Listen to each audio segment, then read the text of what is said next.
നമസ്കാരം പ്രിയ പ്രേക്ഷകർക്ക് പേജ് റോഡിലേക്ക് സ്വാഗതം. കേരളത്തിലേക്ക് ലാനിന പ്രതിഭാസം വരുന്നു എന്ന വാർത്തയാണ് ഇപ്പോൾ പുറത്തു വരുന്നത്.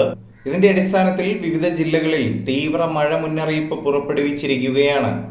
ഉരുൾപൊട്ടൽ, മണ്ണിടിച്ചിൽ തുടങ്ങിയ പ്രകൃതി ദുരന്ത സാധ്യതകൾ കൂടി കണക്കിലെടുത്ത് ജാഗ്രതാ നിർദ്ദേശം പുറപ്പെടുവിച്ചിരിക്കുകയാണ്. ഒറ്റപ്പെട്ട ഇടങ്ങളിൽ വലിയ രീതിയിലുള്ള മഴയ്ക്ക് സാധ്യതയുണ്ടെന്നാണ് കാലാവസ്ഥാ നിരീക്ഷണ കേന്ദ്രം അറിയിച്ചിരിക്കുന്നത്. അതുപോലെ തന്നെ വെള്ളപ്പൊക്ക സാധ്യതാ നിർദ്ദേശവും പുറത്തു വരുന്നുണ്ട്. ഈ ഒരു സാഹചര്യത്തിൽ ലാനിന പ്രതിഭാസം എന്തെന്നുകൂടി നോക്കേണ്ടതുണ്ട്.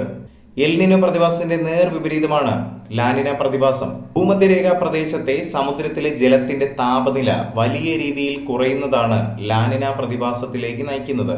തെക്കേ അമേരിക്കയുടെ പടിഞ്ഞാറ് ഭാഗത്തുള്ള സമുദ്രത്തിലെ ജലവും അവിടെയുള്ള അന്തരീക്ഷവും സാധാരണയിൽ കൂടുതൽ തണുക്കുന്നത് നമ്മുടെ നാട്ടിൽ മഴ കനക്കുന്നതിന് കാരണമാകുന്നു. വളരെ സിമ്പിളായി പറഞ്ഞാൽ ഇത് തന്നെയാണ് ലാനിന പ്രതിഭാസം. ഈ വർഷം ഇതുവരെ പെയ്ത മഴയിൽ ഏറ്റവും കുറവ് മഴ ലഭിച്ചത് കണ്ണൂരിലാണ്.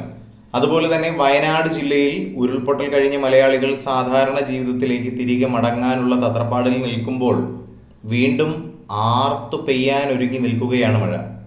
അതുകൊണ്ട് തന്നെ എല്ലാവരും ജാഗ്രത പുലർത്തിയിരിക്കേണ്ട സമയം തന്നെയാണ് ഇനി വരാൻ പോകുന്നത്. ഭയപ്പെടേണ്ട കാര്യമില്ലെങ്കിൽ കൂടിയും ഒരു ജാഗ്രത പുലർത്തുന്നത് നല്ലത് തന്നെ.